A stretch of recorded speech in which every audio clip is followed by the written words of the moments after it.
third discussion of BG's Chai Chai.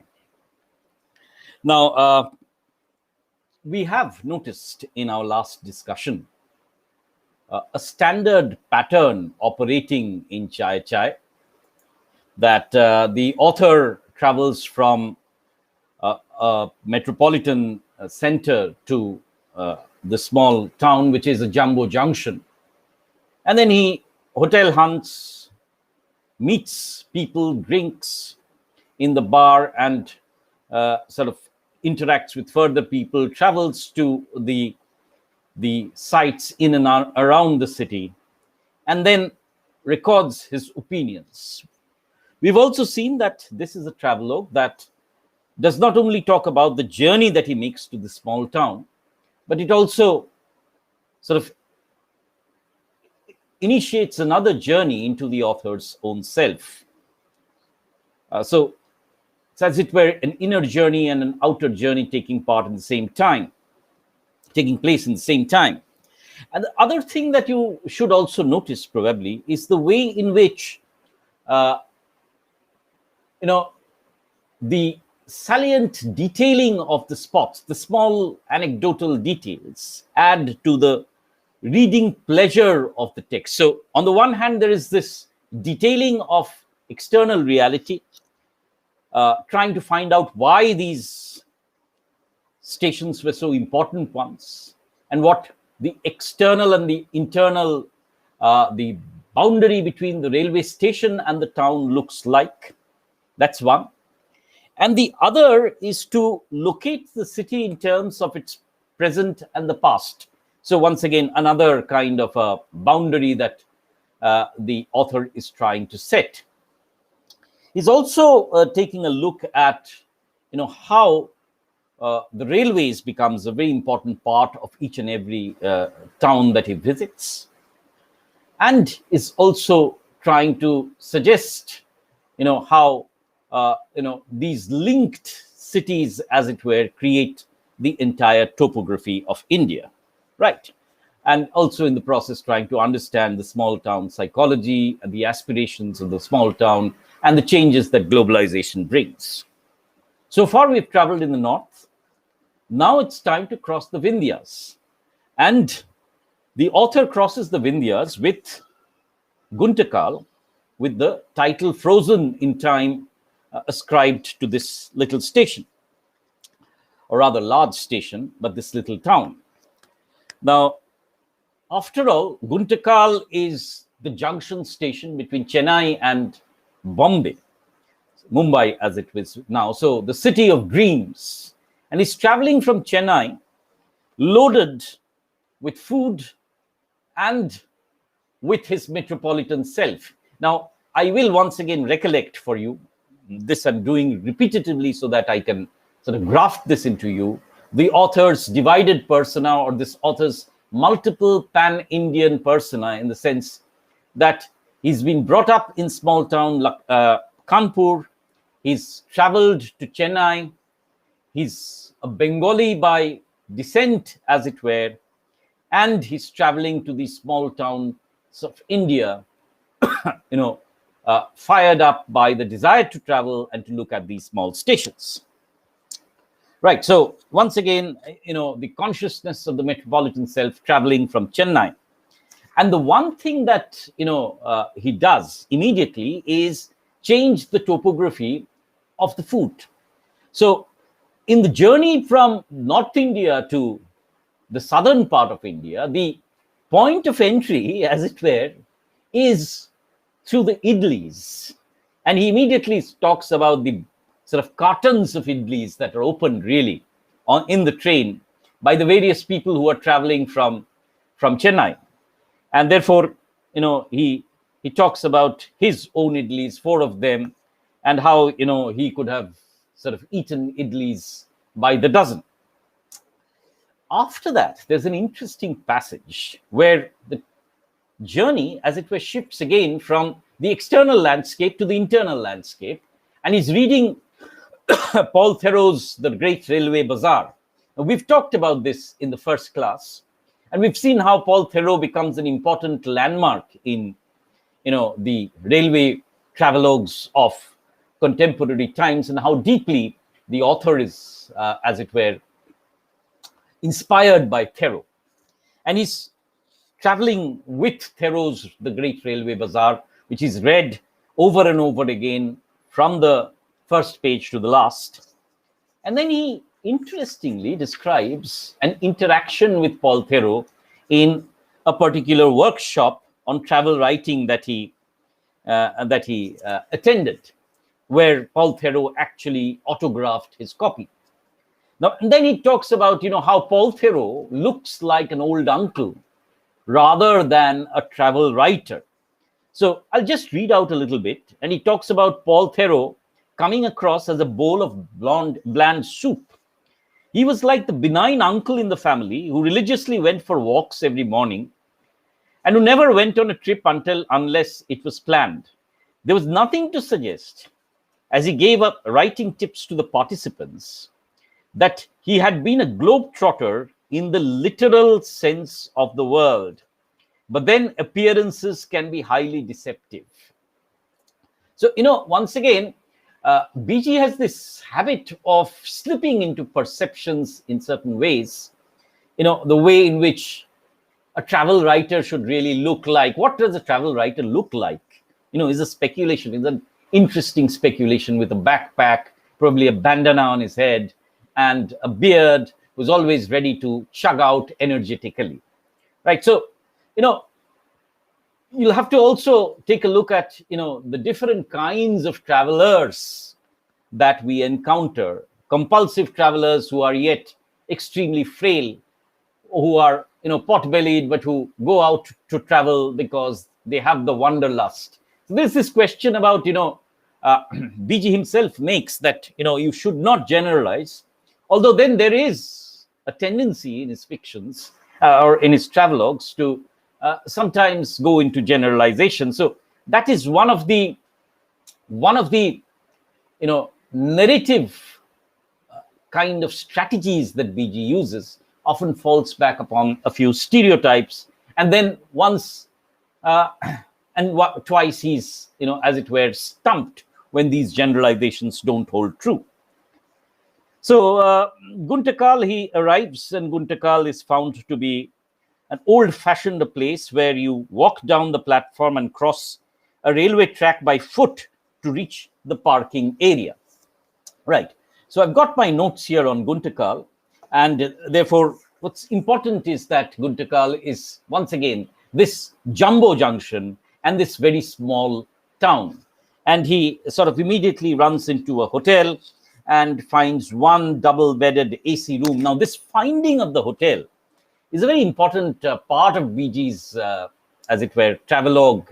And later on, he will talk about him being hotel-hardened, so that he has no qualms about rushing out into the town and then trying to find out, be disappointed, and then locate finally one hotel. So, but also you have to remember that, BG is also talking about the travails of a traveler. And these are the brass tack details, as it were, finding an eatery, finding a good hotel, checking out its bathroom. So in that sense, is also, BG is also our guide in the way that he shows us what to look at when one goes to a hotel.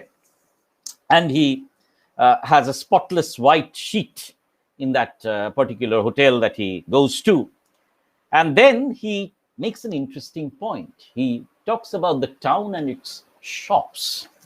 And he finds that there are signboards which advertise things like Krishnamurti and Sons, Lingamurti and Company, Ganga Traders, Shivaraman's Traders.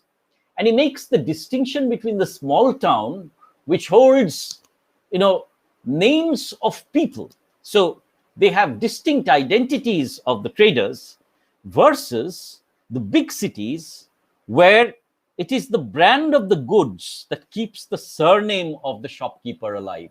So in a small town, because you know the trader personally, his name becomes important rather than, the the brand value lies in the name of the trader, the goodwill of the trader versus the brand. Whereas in a big city, it's the brand which has the value and the trader is largely incognito. Think about Bolpur, for example. When I landed up in Bolpur in 1998, there were shops which were specifically named after people. Bhakat Bhai, for example, would be one shop where we would go to. So it was known by the owner's brand value. But now if you go to a shop that sells computers, you won't find the name of the owner anywhere, right? It's just written probably the name of the shop beneath the huge brand logo, right? So that's an interesting point that he makes, the ways in which there is a gradual surrender from in the larger city, from the individual to the marketing brand. And this happens with globalization taking over. The small town, as it were, for BG in 2009 at least, resists this pattern of globalization. Now, why I'm making all this point is that I've emphasized in my first discussion that this text is possible and to be contextualized in post-globalization India, right? Being written in English about the quaint towns of our past and their transformations. I would not be surprised, although I'm speculating here, that most of these readers of Chai Chai would be travelers who travel from the metropolitan centers and would therefore be reading the text as a kind of, an India that they have crossed over and they have entered into a kind of a new globalized India, which they are revisiting in terms of nostalgia. But then these are speculations which I don't want to make right now. But you need to find out how, BG is continuously sort of moving between two times and two zones, the metropolitan and the small town, the here and now versus the then. Right. And then he talks about the quaint old, yellow telephone booth. And he makes another generalization here when he says that if it had been in the north, somebody would have just sort of sold it as scrap, whereas in the south it still stands. Although I guess that generalization largely holds. Then he talks about these small towns, bookshops with their advertisements of competitive exam books, and that's another feature of the small town, which really has aspirations to go to the larger city, but seeks some security in government jobs. You see, it's very important in many of these small towns. A government job is the cushiest road to success. So therefore, the aggression of the larger city, the kind of determination to break through into the realm of capital is absent. Therefore, how to become a train driver, psychological test, assistant station master examinations, and so on and so forth. Once again, the elderly men of the town, they sit on the verandas and the steps of buildings. They didn't just seem to have much to say to each other. They just sat there, huddled together, watching the town and time pass by. Now, Guntakal is also marked by a sense of time, a sense of age, as it were. And BG is at pains here to talk about these kinds of, as it were, a kind of warp in time again, a kind of receding in time, lingering in the past, as it were, and that that aggressive post-global modernity has not entered into these zones. Now, once again, for the people at Guntakal, when he asks what is to be seen, they say that it is the railway station. And then he goes to another watering hole, and he talks about how the place is bustling with activity. I'm sorry, the place that is bustling with activity and the place that is to go to is in Kurnool district. And he says, visit Adoni. Adoni is the name of the place. Just a few hours from here, it's a second Bombay. Only millionaires live there. Adoni, I later learned from Wikipedia, he says, is a town that has a substantial textile industry. So once again, you see how these small railway towns, which were once the centers of modernity, are now being hustled into anonymity by the centers which have grown, where heavy capital is invested to create post-globalized brands. You'll of course realize that, and many of my friends have told me that there are these pockets in southern India where apparel is manufactured. So for example, the Levi's jeans that you might be wearing may be manufactured somewhere in Tamil Nadu, and maybe just the branding may be done elsewhere. So it is these post-globalized brand phenomenon and manufacture which are gradually ushering away the heavy industries and the train or the railway based networks of the earlier socialist India. So the transition from the socialist Nehruvian India based on cooperatives and public industries to places where private capital is setting up smaller yet intensive global industries, and therefore the decay of one part of India and the rise of another part of India haunts Biji's texts in many ways. Most of these railway towns are now shadows, skeletal remains of what they were once, and therefore the trains no longer stop here, the mills have started collapsing, and therefore they are, as it were, locked in time, not stepping into the threshold of the globalized Indian space. Okay, and then of course the people whom he meets at the bar, they ask him his salary and they ask him his age, and they say a very interesting thing: people like you live in AC, that is why you look you look young. So it's an interesting yearning, longing, envy of the people, because they consider themselves as locked in a kind of a world of suffering and non-modernity, whereas the metropolis is the place to be. Right. So that's an interesting, once again, the aspirational aspect of the place. Unfortunately, this man is middle-aged, so he has no chance to cross over.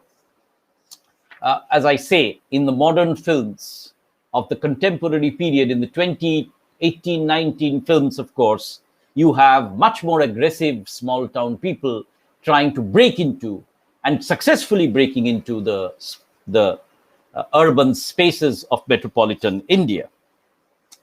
Well, of course, then he travels to two successive places.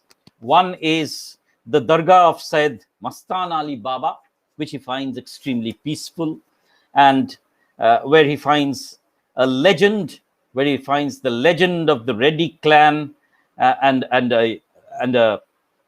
Mastan Ali who became famous because he was turned away by the Reddys, and then as it were, the Reddys had a dream that they were to tend to this man, and all his boils were cured, and therefore he becomes a kind of a holy, sacrosanct sort of a phenomenon in this particular place.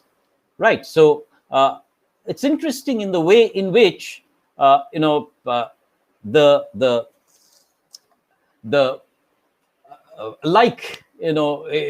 Falahari Baba in the earlier text, these places are also defined, these smaller towns are also defined by their places of worship in many cases. So on the one hand, you have the Dargah of Sayyid Mastan Ali Baba, and on the other hand, he visits the Hanuman Mandir. And these small towns, once again, very importantly, mini Indias where different religions coexist in peace with one another.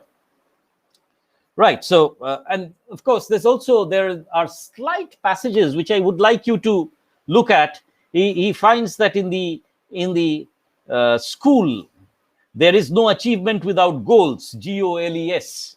And he says, had I been running that school, I would have fired the English teacher. So again, language, the knowledge of English is something that BG underlines, and how the knowledge of English is a kind of a passport, or a kind of a signature of arrival in this post-globalized India, where you see English becomes the language of entry into global capital, and therefore into self-formation, as it were, once again moving away from the ideals of Nehruvian India in that sense of the term. Well, and then he comes to the station, and he looks at these railway quarters very interestingly. And when he looks at these railway quarters, he is immediately reminded once again of places which are frozen in time. That's what the subtitle is, Frozen in Time. And therefore, he talks about a film which he had seen in his younger days, when we were, I remember, prohibited by my parents to see this film. It was titled Julie, right? An Anglo-Indian girl who's the son of a station driver, falling in love with a Hindu boy, and the songs were marked by significant eroticism. Therefore, Julie was a great romantic hit of that period. And he finds that these houses are as if were warped in that period of time. And he says, later I was to regret not having knocked at the doors of one of those houses to find out if a Julie still lived there. So the sense of being, as I keep on saying, being frozen in time. He, of course, then visits the station master to find out what the importance of Guntakal is. And the station master is this typical officious kind of a man who always says, we are not authorized to talk. You must speak to the DRM. He will tell you everything A to Z, right? And he keeps on repeating this. So, part of the quaintness and the pleasure of the travelogue is also not in the places visited, but also in the kinds of people that he comes across. And one of the most important pleasures of this particular text, and we'll ask this question in the last class, is what makes this a bestseller. And I think this is something to do also with the kind of anecdotal style that BG uses, the kind of, him sort of translating the register of these typical individuals, very often typed individuals who are very officious, who will never stretch beyond the official line, and the way in which BG observes them, very often with a kind of a non-committal, non-judgmental stance. BG then can move between, presupposition, and when he's recording the registers of people speaking, he can be extremely, he can filter these registers, or he allows them without any kind of filtration. And then, of course, Guntakal is then specified because of its export of iron ore that came from Bellary, and they are shipped to places like Japan. So once again, Guntakal still retains some importance because of its, global, transit of that good from one part of India to the other. You see how, once again, much as BG would, not very overtly state it, it's not just merely networked stations, but also a networked global trading capital intensive structure that he's somewhere unearthing within the travelogues. Right, and then he talks about the mill, and this, I think, is an interesting episode, because this mill episode, the mill that has closed down in Guntakal, which our Murthy talks about, Murthy being a resident of the village and who's been there for ages. He talks about the spinning mill which has actually shut down, and he says that you visit this mill for a glimpse into the history of a town which was which is now decayed, but which was once a town which was bustling with industrial activity. And therefore, he goes to this particular mill, which is titled Andhra Cooperative Spinning Mills, a factory that was once the pride of Guntakal. And he encounters a barren, leftover space guarded by a guard who has not been paid for 11 months. So, and then he learns about the history of the mill, that it was a mill that was once bustling, but it has been closed down because of frequent problems with trade unionists. So, and he recollects how, he's seen this militant trade union movement while he was a journalist. But very interestingly, he then talks about this cooperative mill and the decay of the dream of Nehru. So he says Nehru would never have imagined that his socialist dream would turn out to be a nightmare for lakhs of workers across the country in less than 3 decades after his death. Now, this is an interesting passage because BG is sort of looking at Chai as not only a kind of a travelogue across railway stations, but also as a kind of travelogue across time for India. What has India post-independence, or what has the trajectory of India post-independence been?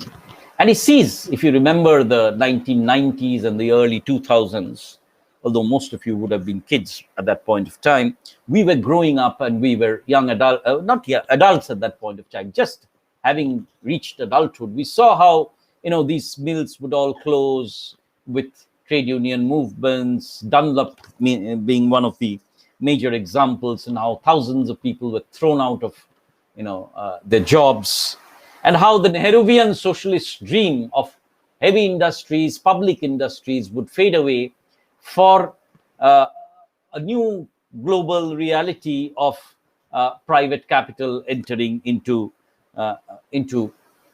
Indian space. And then he also talks about his life in Kanpur.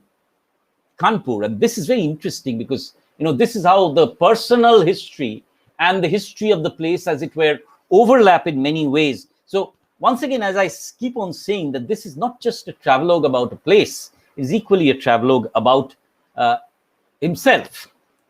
And then, barely 2 kilometers from our house was a mill, he says, called the J.K. Rayon. And he talks about Kanpur being, considered as the Manchester of the East. And J.K. Rayon, and he remembers the bustling mill, the neighboring playground where he played cricket with a young fast bowler called Raja. And Raja's father was a mill worker at J.K. Rayon. And J.K. Rayon suddenly closes down, the sirens go down. Having lived in an industrial city, I can well understand these sounds of the city, as it were. In Durgapur, the 9 o'clock siren was, wow, or our kind of identifier for time. And then this young man, Raja, he's forced, because of he's the young adult in the family, capable young adult, he's forced to sell ande roti, ande double roti in this town of Kanpur, in his locality. And it is here that you see the entitled Viji and the lesser entitled or impoverished Raja, they now become segregated. So the bonds of childhood over cricket, which we also had, we did not care about who was whom and who was whose father. But once these realities hit hard, their ways part. And he says, our eyes met, but he looked away as if he did not know me. Right. So, and he says, and this is what BG's travelogue then comments, multiply the case of Raja by thousands, and you get the picture of India that has failed. And Guntakal too falls within this frame. So the story of numerous smaller towns with industrial bases which have withered away due to either trade union movement or petty industrialists who have taken flight, or the failure of the heavy industry, and the movement from the Nehruvian socialist India to the post-globalized private capital. That is something which, in many ways, very nostalgically, BG is trying to trace within this text. So it is not about chai really. It's not about the railway station, but about the history of these places that BG is giving us a glimpse. Right. So that was Guntakal, and he then leaves Guntakal and with a very strange kind of an encounter with a man who sort of laughs maniacally when he gives some extra money to the auto rickshaw driver. But then once again, Guntakal remains the typical South Indian town, which was once a kind of a industrial base which degenerated, and where even the railway town, which was once a bustling activity, has now sort of fallen silent, caught in a time warp. And this is where, despite the distinctions between southern and northern India, the comparison between Kanpur and Guntakal sort of brings the trajectory of the entire Indian space as moving from one economic model to the other. And this is what then the travelogue also captures, while integrating the stories of Guntakal and his personal history in Kanpur. So that then is Guntakal, my friends. And immediately, of course, to some other territories, as it were, and comes across one of the chapters of the book, which seems to be the most extremely concise and without any real happening. That is his next visit. And this is something which interests me, not because of what does not happen in the text, but why BG seeks to, as it were, I'm sorry, I had to just switch off the camera for a moment because I was fitting in my computer plug. So not because of what does not happen, but why BG seeks to sort of, as it were, just touch this place and go. In fact, he talks about touch and go being the title of Arakkonam and Jolarpettai. Now at Arakkonam, which is just an hour from Chennai, he is immediately disappointed because he sees that Arakkonam resembled any characterless suburb of Chennai, which is in a remote sense, where ugly concrete structures had sprung up overnight to accommodate the spillover from the city's population. But strolling through the streets of Guntakal was like sipping vintage wine. Walking through Arakkonam was like drinking rum on a hot afternoon. And it's very interesting in the sense that, this brings me to one aspect. You see, BG2 is a traveler with a certain kind of an expectation. He expects these, towns to be slightly quainter, different from the metropolis. So a degree of otherness is necessary for the contact zone and the encounter to take place. So when he finds that Arakkonam is almost like Chennai, and he finds that the same metropolitan kind of dishonesty in many cases in finding the hotel, for example, he finds that he's given a room which was earlier inhabited and which is being frequented by the owner, he immediately leaves this place. Right. The only point of interest that I see in Arakkonam is when BG makes friends with the railway clerk, who helps him primarily because he's a young man from Bihar who cursed his posting in Tamil Nadu and was more than happy to find a Hindi-speaking companion. So again, you see, while BG is talking about the Indian railways as a kind of syncretic factor which brings people, trains, places together, He's also very conscious about these differences in ethnicities, as it were. So the Bihari speaking, the Bihari is not very comfortable at Tamil Nadu. Of course, there is this north-south divide, this antagonism between cultures that is there. But then glossing over that is the railways, which forces this Bihari to talk in Tamil across the public speaker system.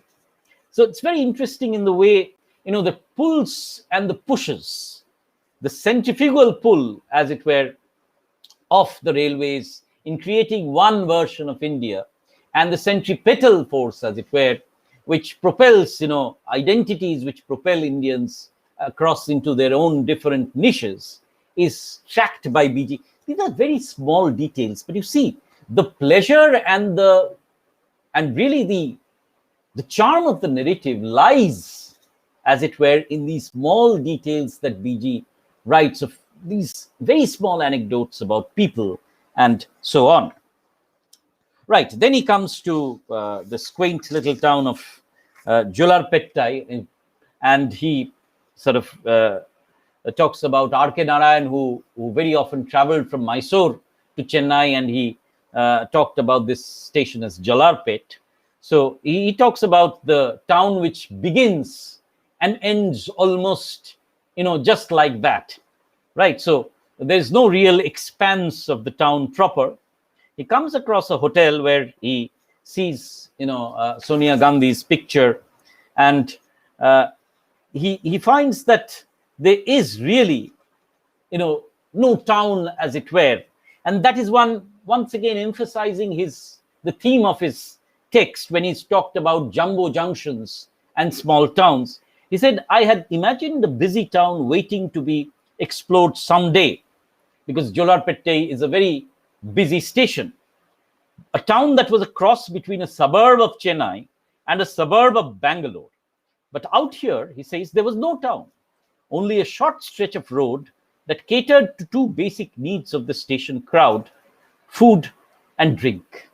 So this is the story of Jolarpettai in many ways, and therefore the only anecdote that he can share here is that of a monkey and a dog who are, as it were, fighting amongst themselves. And he goes to a small hill station which is gradually developing at this point of time, called Yelagiri. And at Yelagiri, he finds that it's a hill station that really disappoints him because it has no colonial association. So once again, BG's expectation is that a hill station should have a colonial background. So this has none, and he's wondering how it is gradually being spoilt by people who are rushing to buy land here and who are traveling by car to destroy the sanctity of this place. So he says, the strange thing is that Yelagiri is being sold to potential tourists with the sole promise that it is not as spoiled as Ooty or Kodaikanal, but that it is not also an invitation. Is it not that also an invitation that says, please come and ruin us like you ruined Ooty and Kodaikanal? So in a couple of years' time, I don't know if BG has visited Jolarpet recently, but quite obviously it will be as polluted and as congested as Ooty and Kodaikanal. So once again, tourism, and domestic tourism, not just a tourism which is overseas tourism, domestic tourism, which kind of encroaches into these smaller towns and then changes the nature of it and changes the economy and the ecology of that place. Yesterday, if you've seen on television and in the newspapers, you've had, after the lifting of the curbs, people flocking to Shimla, so much so that you've had huge traffic jams all across the roads. And this is what he says is going to be the fate of these small hill station, and it will be overwhelmed by once again greedy realtors and busy tourists who will seek pleasure and thereby destroy this station. And then the last episode which he finds here is, he sees a seller selling wood apples, which is once again his personal favorite. So once again, he overlaps his story with the story of Jolarpet. But very importantly, this is a travelogue where nothing really happens. In this particular episode, at Arakkonam or Jolarpet, there's nothing really worth narrating. And there's a quick glossing over, really. Now, why does BG gloss over these places? Because he finds nobody of interest here. There is actually no town. And if there is a town at Arakkonam, he finds it is an ugly suburb of Chennai. So therefore, he has no interest in these particular, he wants a smaller town. He doesn't want a suburb of Chennai, as it were. So there are certain expectations also that BG brings into the text. Now, the last of these, travels is to Shoranur. Shoranur, which is the gateway to Kerala, which BG calls the Mughal Sarai of Kerala. So to enter into Shoranur, you need to travel across. To enter into Kerala, I'm sorry, you need to travel across Shoranur. And he once again starts off from Thiruvananthapuram, describes the party that is going on, and he has his drinks and his appam with mutton stew, and boards the Amrita Express to reach Shoranur. So once again, an incursion from the metropolis into the heartland of the small town. Right. And then he sort of immediately comes in and finds that he talks about himself being hotel hardened, as it were. And that is the passage that I was talking about. I had become hotel hardened. If at all such an expression were to be coined, it would be defined as someone who has overcome the fear of not finding a hotel in a small, strange town. So it's very interesting in the way that travelers very often draw their own lexicography, right? So, and very often you will find that, travelers depend upon these accounts of other travelers to find spaces. So a kind of intertextual network that happens through travels and travelogues, and how, the traveler also evolves across his many travels. Right, so he finds a room which is clean, and then he goes out and has some puris and dosas at the same time. So his North Indian and South Indian palate is, as it were, satiated. But then comes an interesting, kind of an interlude where once again he talks about his personal selfhood. He says that he's hypochondriac in the sense that any kind of heartburn or indigestion, he feels that it's a stroke or a heart attack going to happen. And therefore, immediately he rushes out to find, very interestingly, some whiskey to sort of anesthetize his hypochondria. Now, that's quite interesting in the sense that here is a man who, if he has heartburn, has whiskey rather than antacid. And that is what also brings me to, a kind of a sort of introspection on what exactly is the personality that BG is trying to foreground before us. Because you see, even the memoir and the autobiography, life writing, as we know, seeks to project the self rather than the unadulterated self. So is BG trying, as I keep on saying, this entire references to drinking, to be as this kind of a cool dude figure, a figure who is serious yet non-serious, who can adapt to any situation, who deliberately sort of wants to be out of the pale of moral, judgmental self of normal society. So is BG therefore trying to create that kind of a selfhood through this episode?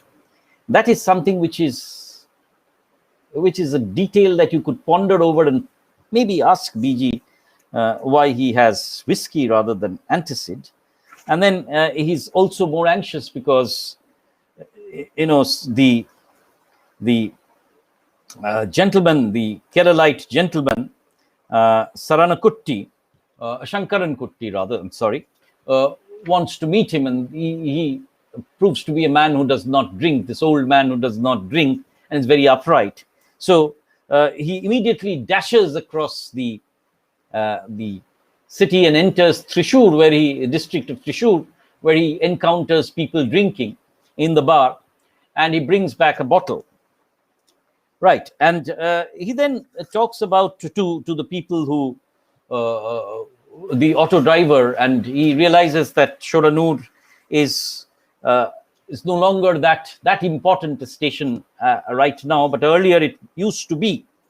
What is also interesting is that Shoranur is the gateway to the Bharat Pudza, which is the most important river in Malayali literature.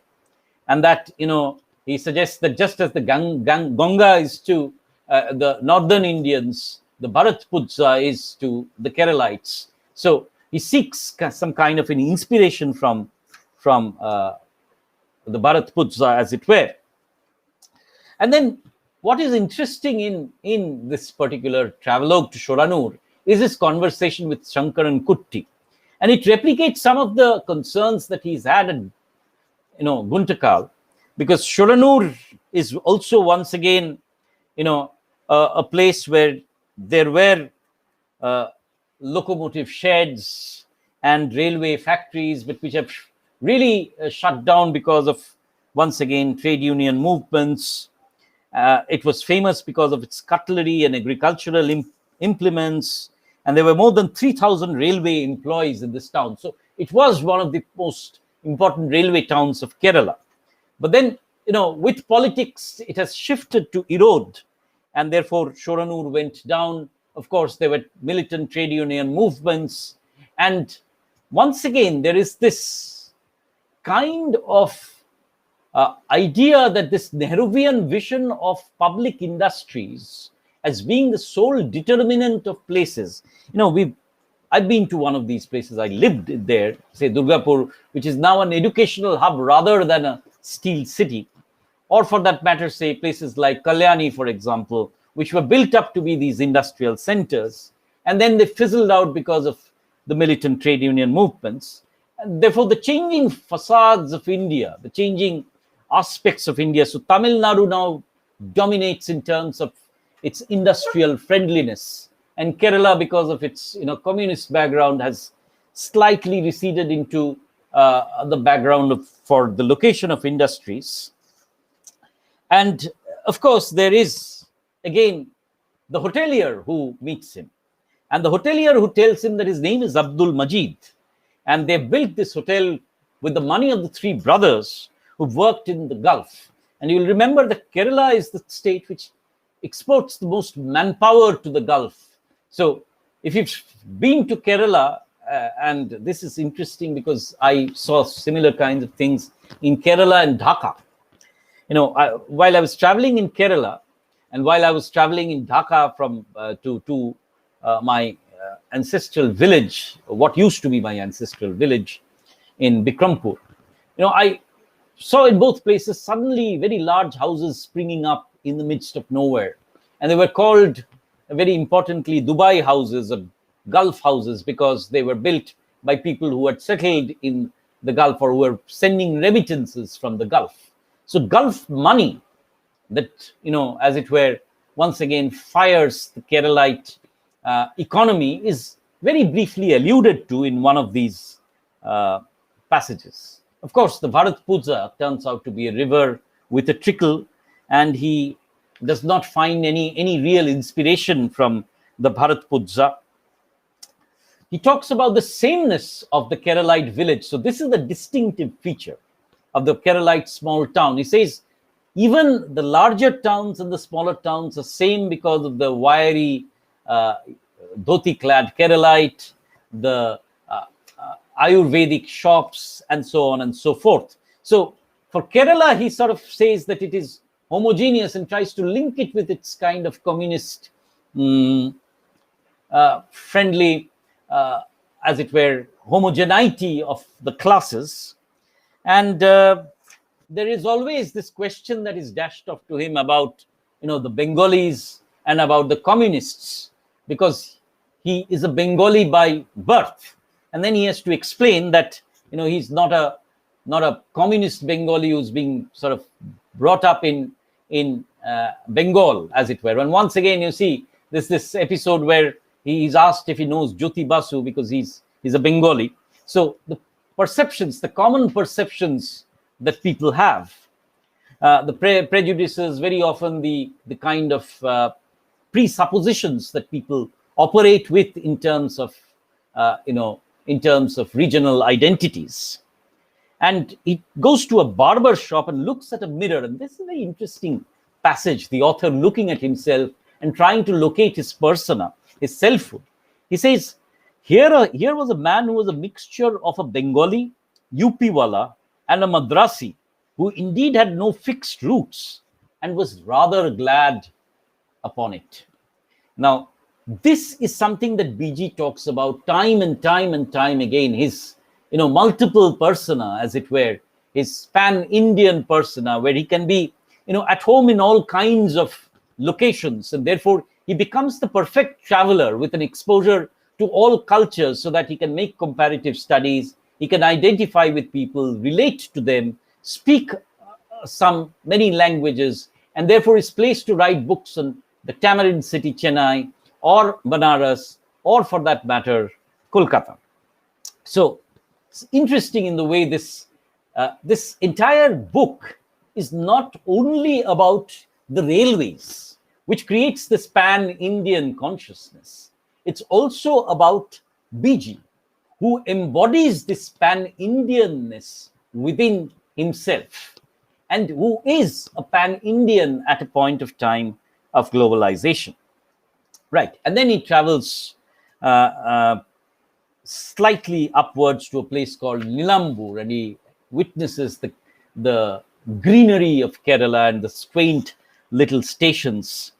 And he says that he envies the job of the station master who's just has a cabin in the forest, as it were, and then realizes that the station master would have envied his job in the metropolitan city. Right. Now, there's really nothing, as it were, within, once again, the town of Shoranur. He, of course, goes to the Kalamandalam and finds out that it is closed for the day. And incidentally, the students are more happy to discuss cricket rather than dance with him. And by this time, he's sort of exhausted his stay at Shoranur and is on his way back. And there's a small epilogue that he writes. He says, I had by now traveled about half the breadth and almost the entire length of the country. If I were to join with a pencil the towns that I had visited during the past few months, I'd be drawing a crude S. So once again, this awareness of this pan-Indian scope of his travels. These are towns, and he harps on why and what the travelogue is all about, that don't mean a thing to you because you never get down there.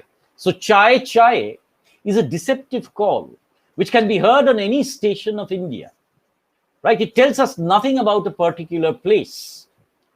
What BG wants to do is to explore, these places. But at the same time, they mean the world to you because no train journey is complete without them.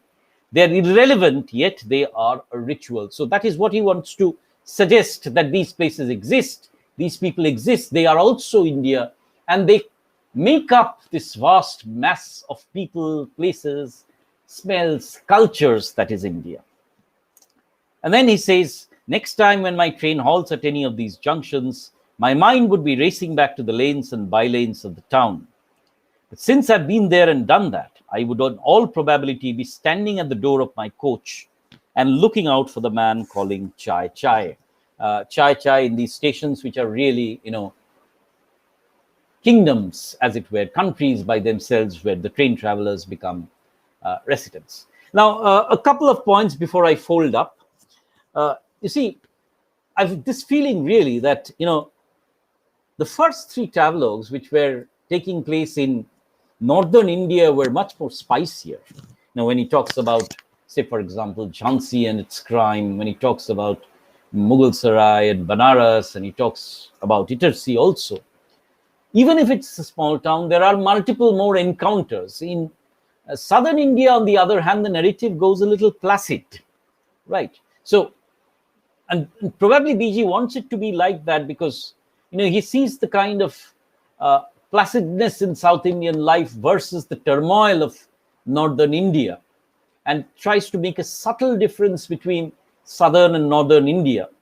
And within the Southern travelogues, the encounters are few and far between. He realizes, how the southern part of India is gradually sort of being transferred or transformed from a land of heavy industries and railways into a land of private capital and newer emerging spaces in India. He compares it, of course, with his old town, Kanpur. And the journey into the south is also, in many ways, more of a journey into his own past, his own prejudices, and his own personal concerns of hypochondria, for example.